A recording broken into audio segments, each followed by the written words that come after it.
શ્રી કૃષ્ણ મિત્રો, આપ જોઈ રહ્યા છો અમારી ચેનલ યુટ્યુબ. આપ સૌનું સ્વાગત છે મિત્રો. આજે આ વિડીયોમાં આપણે સાંભળવાના છીએ શ્રી રાધા કવચ. સાક્ષાત શ્રી કૃષ્ણનું સ્વરૂપ કહેવાય છે કે ભગવાન શ્રી કૃષ્ણના હૃદય છે રાધા રાની અને રાધા રાનીના દિવ્ય પ્રેમની ભક્તિ સાથે પણ જોડાયેલા છે. ખાસ કરીને ભગવાન શ્રી કૃષ્ણના સંબંધ, પ્રેમ અને ભક્તિને જાણવા માટે રાધા રાનીના સમર્પિત થવું જરૂરી છે. રાધા કે જે વૃંદાવનની આધિપતિ છે, દેવી છે, ઈશ્વર પરમાત્માની પ્રેરણા છે, મહામાયા જોગમાયા છે, તે જ ભગવાન શ્રી કૃષ્ણનું સાક્ષાત સ્વરૂપ છે. રાધા રાની જે ભગવાન શ્રી કૃષ્ણને આપણે પૂર્ણ પુરુષોત્તમ કહીએ છીએ. રાધા રાની તે કોઈ સ્ત્રી નથી પરંતુ શક્તિ સ્વરૂપા છીએ. આ રાધા રાની તે કોઈ સ્ત્રી નથી પણ શક્તિ સ્વરૂપા છે અને શક્તિને આપણે સ્ત્રીનું રૂપ ગણીએ છીએ. શક્તિ સ્ત્રીલિંગ જે માતા મહાશક્તિ નવદુર્ગા આપણે આરાધના કરીએ છીએ તે શક્તિ સ્વરૂપમાં, અને શક્તિપતિ ભગવાન મહાદેવને તેમ આપણી અંદર પણ કોઈને કોઈ શક્તિનો વાસ રહે છે, જેની આપણી જીવનમાં પ્રેરણા મળે છે, પ્રેરણા આપે છે. શું કરવું જોઈએ, આપણે શું કરવું જોઈએ, ના કરવું જોઈએ, તે જ મનની વાત, હૃદયની વાત જે જાણે છે તેને એ જ પ્રમાણે જે જીવન ચાલે છે તે જીવનમાં ક્યારેય ગોથા ખાતો નથી, પરંતુ અંદરથી જે મનમાંથી, હૃદયમાંથી અવાજ આવે છે તે કાર્ય ન કરવું જોઈએ. છતાં પણ આપણે કરીએ છીએ ત્યારે એ શક્તિ આપણને સાથ છોડે છે, અને ભગવાન શ્રી કૃષ્ણની શક્તિ તે રાધા રાની છે જે પ્રભુની પ્રેરણા શક્તિ છે. શક્તિને કારણે જ પ્રભુ પૂજનીય બન્યા અને આ મહાગુરુ તરીકે ઉપાધિ પ્રાપ્ત કરી. શ્રી કૃષ્ણ અને વંદે જગદગુરુ માટે પ્રભુની તે પ્રેરણાદાયક શક્તિ હૃદય શ્રેષ્ઠવરી મને શ્રેષ્ઠ અત્યંત પ્રિય છે તે શ્રી રાધા રાની. આ વિડીયોમાં આપણે રાધા રાનીનું કવચ જે સર્વ પ્રકારે રક્ષા કરનાર છે તેને સાંભળશું. સ્વયં ભગવાન મહાદેવ દેવી પાર્વતીને કહી સંભળાયું છે કે જે સંસ્કૃતમાં છે, પરંતુ આપણે ગુજરાતીમાં ભાષાંતર આ કવચ સાંભળીશું. જો આપને આ વિડીયો પસંદ આવે તો લાઈક કરજો, શેર કરજો. આપ આ ચેનલ પર પહેલી વખત જોઈ રહ્યા છો તો સબસ્ક્રાઈબ કરી લેજો, જેથી આવનારા નવા વિડીયોની માહિતી આપ સુધી તુરંત પહોંચી શકે. ધન્યવાદ. પ્રિય એવા રાધાએ વિન્હે કૃષ્ણ પ્રિયાતિ ધીમહિ ધિયો યો ન રાધા પ્રચોદયા. બોલો વૃક્ષ ભાનુ દુલારી રાધા રાની, શ્રી કૃષ્ણ પ્રિયાની જય. રાધા કવચ. એક વખત પાર્વતીજીએ ભગવાન ભોળાનાથને પૂછ્યું, હે સ્વામી, ભક્તો પર અનુગ્રહ કરવા વાળા પ્રભુ રાધા કા જીવન પવિત્ર કવચ વિશે મને સંભળાવો. હે ત્રિશૂલ અને ધનુષ ધારણ કરવા વાળા નાથ, હું આપની શરણમાં આપ મારી ઉપર કૃપા કરો, દુઃખ અને ભયથી મારી રક્ષા કરો. આ સાંભળીને ભગવાન શિવજી અત્યંત પ્રસન્ન થઈને કહેવા લાગ્યા કે હે ગિરિરાજ કુમારી, સાંભળો, આ એક પ્રાચીન કવચ છે જે હું તમને સંભળાવવા જઈ રહ્યો છું. ઘણું પવિત્ર છે, સંપૂર્ણ પાપોને હરવા વાળું છે અને સર્વ પ્રકારે રક્ષા કરનારું છે. સુખ, ભોગ અને મોક્ષનું સાધક રૂપ છે. શ્રી શ્યામ સુંદરની ભક્તિ દેનાર છે. હે દેવી, આ કવચ ત્રિલોકના આકર્ષણ કેન્દ્ર પણ છે. સાધક પ્રભુની સાર્થિકમાં પહોંચી જાય છે. આ કવચ બધા પ્રકારનું શત્રુને ડરાવનારું, સહસ્ત્ર વિજય પ્રાપ્ત કરવા વાળું અને બધા પ્રાણીઓને મનોવૃત્તિ હરવા વાળું છે. આ કવચ વાંચવાથી, સાંભળવાથી સદા જ આનંદ મંગલ રહે છે. આ લોક સૃષ્ટિ સામ્ય સંયોજન એવા એ 4 પ્રકારનું મુક્તિ દેનાર છે. રાજ સૂર્ય યજ્ઞ અને અક્ષમેઘ યજ્ઞનું ફળ દેનાર છે. આ કવચને ધારણ કર્યા વગર જો રાધા મંત્રનો જપ કરવામાં આવે તો તેનું ફળ મળતું નથી અને પદ પર વિઘ્ન બાધા ઉપસ્થિત થાય છે. માટે શ્રી રાધા કવચને ઉત્તમ છે. પહેલાં રાધા કવચને ધારણ કરવું જોઈએ. આ રાધા કવચના મહાદેવી ઋષિ છે, અનુષ્ઠાન સંત છે. શ્રી રાધા દેવતા છે. રામ બીજ અને રામ રીમ ક્લીમ ધર્મ અર્થ કામ મોક્ષ આપનાર વિનિયોગ છે. આ રીતે વિનિયોગ કરી રાધા કવચને ધારણ કરવું જોઈએ. શ્રી રાધાજીના મારા મસ્તક અને લલાટ અર્થાત કપાળની રક્ષા કરો. શ્રીમદ બને નેત્રોની અને ગોપ નેત્ર નદીની તથા મારા કાનોની રક્ષા કરો. શ્રી હરિ પ્રિયાજી નાસિકાની અને સરસી શોભના મારી બંને બ્રિકોટીઓની રક્ષા કરો. શ્રી કૃપાદેવી મારા ઉપરના હોઠની ગોપિકાજી નીચેના હોઠની રક્ષા કરો. ઉપરના દાંતોની વૃષભાનું સૂતા અને ઠોડીને શ્રી ગોપ નદીની રક્ષા કરો. કપોલો અર્થાત ગાલોની ચંદ્રવલી રક્ષા કરો. કૃષ્ણ પ્રિયાજી જીભની રક્ષા કરે. શ્રી હરિપ્રિયા કંઠની રક્ષા કરે અને વિજયા હૃદયની રક્ષા કરે.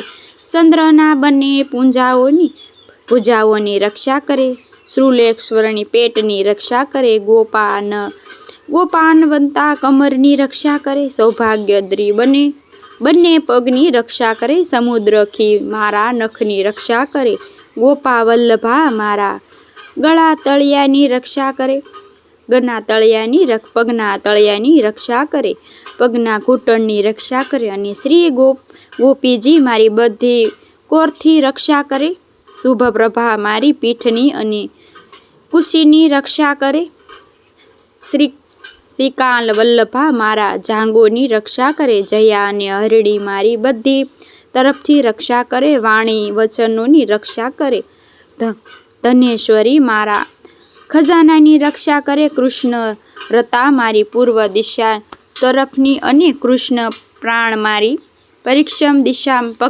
પશ્ચિમ દિશાની રક્ષા કરે. ઉત્તર દિશામાંથી હરિ અને દક્ષિણ દિશામાંથી વૃષભાનું મારી રક્ષા કરે.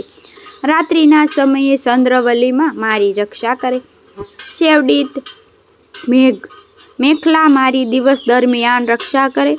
મધ્યાહનમાં સૌભાગ્યદાહની સાયંકાળે કામકરુણ રૂપી પ્રાપ્ત કાલમાં રુદ્ર તથા જ્યારે સૂર્યોદય થાય દિવસ ઉગે તે અવસર પર કે તું માલા મારી રક્ષા કરે. બપોરના સમયે શેષ દેવી અને સંપૂર્ણ સંધ્યાઓના સાંજના સમયે સમિતા દેવી મારી રક્ષા કરે.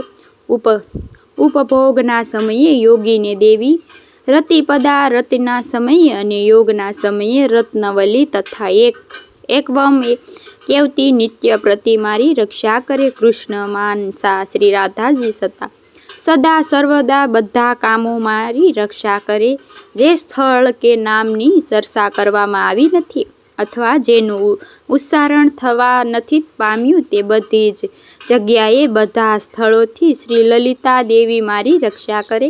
ભગવાન શિવજી દેવી પાર્વતી કહે છે કે હે દેવી, આ અદ્ભુત કવચ મેં તમને સંભળાવ્યું છે. આ કવચનું નામ છે સર્વ રક્ષકાર. જો કોઈ પ્રાપ્ત કાળે મધ્યકાળે કે સાયંકાળે કવચનો પાઠ કરે છે, સાંભળે છે, તેની બધી પ્રકારે રક્ષા થાય છે. ત્રણેય લોકથી રક્ષા થાય છે. ત્રણેય લોકમાં રક્ષા થાય છે. શ્રી રાધા કવચ સાંભળવાથી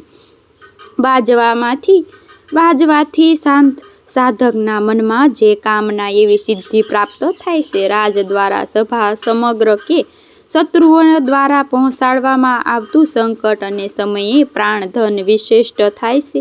તે સમયે પણ મનુષ્ય જો પ્રયત્નપૂર્વક આ કવચનો પાઠ કરે તો તે દેવી તેના કાર્ય સિદ્ધ થાય છે, એટલે કે તેની રક્ષા થાય છે. કોઈ પણ ભય રહેતો નથી. ખરેખર આ શ્રી રાધાજીની આરાધના કરવી જ જોઈએ. ગંગા સ્નાન એ ભગવાનનું નામ સ્મરણ જો ફળ પ્રાપ્ત કરાવે છે તો નિસંદેહ આ રાધાજીનું કવચ વાંચવાથી સાંભળવાથી અને અનેક ગણું ફળ પ્રાપ્ત થાય છે. હળદર, ગોરોજન કે ચંદનની ભોજપત્ર પર આ કવચને લખીને જો પૂજાઓમાં કે કંઠમાં ધારણ કરવામાં આવે તો તે મનુષ્યને દેવ સમાન હરિ સમાન થઈ જાય છે. બ્રહ્માજી પણ આ કવચ પ્રસાદથી સૃષ્ટિને રચના કરે છે. ભગવાન શ્રી નારાયણ સૃષ્ટિના પાલન કરે છે અને હું સ્વયં એટલે કે મહાદેવ આ કવચના પ્રસાદથી સૃષ્ટિનો સંહાર કરે છે. આ કવચ કેવલ ભગવાન વિષ્ણુના ભક્તો એટલે કે વૈષ્ણવ જેવા છે તેમને આપવું જોઈએ કે શુદ્ધ છે, ત્યાગી છે, વિચારોવાળા છે. અન્ય કવચોને પ્રાપ્ત કરવાવાળા મનુષ્યને હાનિ પણ ઉઠાવવી પડે છે. ઈસેથી રાધા કવચ સંપૂર્ણ. તો મિત્રો આપણે સાંભળ્યું રાધા કવચ, જે આ નારદ પંચક નામના અધ્યાયમાં જ્ઞાનમૂર્ત સારમાં આ કવચનો ઉપલબ્ધ છે. આ કવચ ધર્મ, અર્થ, કામ અને મોક્ષ આપનાર છે.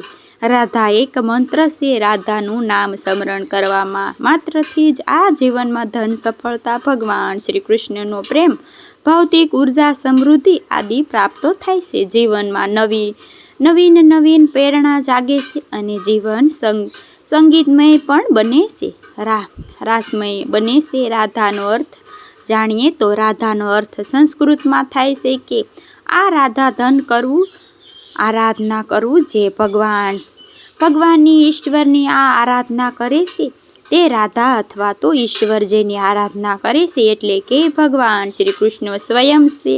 સ્વયં શ્રી રાધા રાનીને મગ્ન રહે છે. રાધાને જેમ કે ભગવાન શિવ શ્રી રામજીમાં મગ્ન રહે છે, માટે રામેશ્વર ભગવાન રામજીની શ્રી મહાદેવમાં મગ્ન રહે છે. એકબીજાના ઈષ્ટદેવ છે, માટે ભગવાન શ્રી રામને પણ રામેશ્વર કહેવાય છે કે રામના ઈશ્વર કે ઈશ્વરના રામ. આ રીતે રાધા રાની અને ભગવાન શ્રી કૃષ્ણનો સંબંધ છે.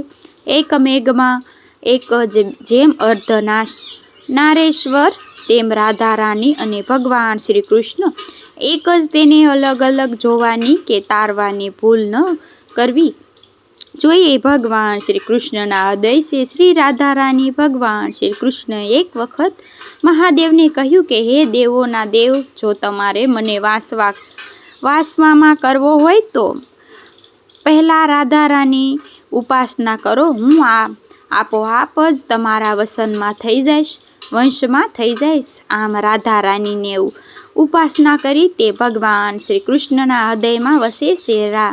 રાનો અર્થ બાનું થાય છે અને ધાનો અર્થ મોક્ષ થાય છે. પામીને જે મોક્ષ પ્રાપ્ત કરી જાય છે તેને છે રાધા રાની. માટે આ રાધા રાનીનું કવચ છે તે ચમત્કારી કવચ છે. ભગવાન શ્રી કૃષ્ણને આરાધના કરવી જોઈએ, ભક્તિ કરવી જોઈએ, નારાયણી ભક્તિ કરવી જોઈએ. ત્યારે પણ રાધા રાની કવચ જો સાંભળવાને વાંચે છે, ત્યારબાદ જો મંત્ર જાપ કરવામાં આવે એકાદશી, પૂર્ણિમા, અમાવસ્યા કે ખાસ દિવસોમાં પણ અથવા નિત્ય પણ તો પણ ભગવાન શ્રી કૃષ્ણની કૃપા પ્રાપ્ત થાય છે, પરમ ગુરુની કૃપા પ્રાપ્ત થાય છે. બ્રહ્માવર્ત પુરાણમાં કૃષ્ણ જનખંડમાં અધ્યાય 42માં કહેવામાં આવ્યું છે કે ભગવાન શ્રી કૃષ્ણ નારદજીને કહે છે કે હે મુનિ નારદ, આ શબ્દોના ઉચ્ચારણ માત્રથી જ માધવ વૃષભ થઈ જાય છે અને ધા શબ્દોમાં ઉચ્ચારણથી અવશ્ય જ તે ભક્તોની પાછળ વેગપુરાણ દોડી જાય છે. માટે જ ભક્તો રાધા નામ સ્મરણ કરે છે, મંત્ર જાપ કરે છે, મહામંત્ર તેની પાછળ ઈશ્વર દોડી આવે છે, તેમના કામ સવારે છે, એમાં કોઈ સંદેહ નથી. જોઈએ છે મનુષ્ય ધ્યાન પણ થઈ જાય છે, સમાધિ સ્થિત થઈ જાય છે અવસ્થામાં રાધા રાનીનું ધ્યાન કરે છે, જીવન મુક્ત બની જાય છે અને પરલોકમાં શ્રી કૃષ્ણના પાર્ષદ બની જાય છે. એવું મહાત્મય છે રાધા કવચ. મિત્રો, મને આશા છે કે આપને આ વિડીયો પસંદ આવ્યો હશે. મને ઈશ્વર પ્રેરણા કરુણા દેવી શ્રી કૃષ્ણ રાધા રાની આપને કોટી નમન કરીએ છીએ. નમસ્તુતે પરમેશ્વરી રાસ મંડળવાસી રાશેશ્વરી નમસ્તુતે. આ સ્તુતિ કૃષ્ણ પ્રાણ અધિપ્રિય બોલો રાધા રાનીની જય. મિત્રો, મને સાંભળવા માટે ધન્યવાદ. આપ સૌને મારા જય શ્રી કૃષ્ણ.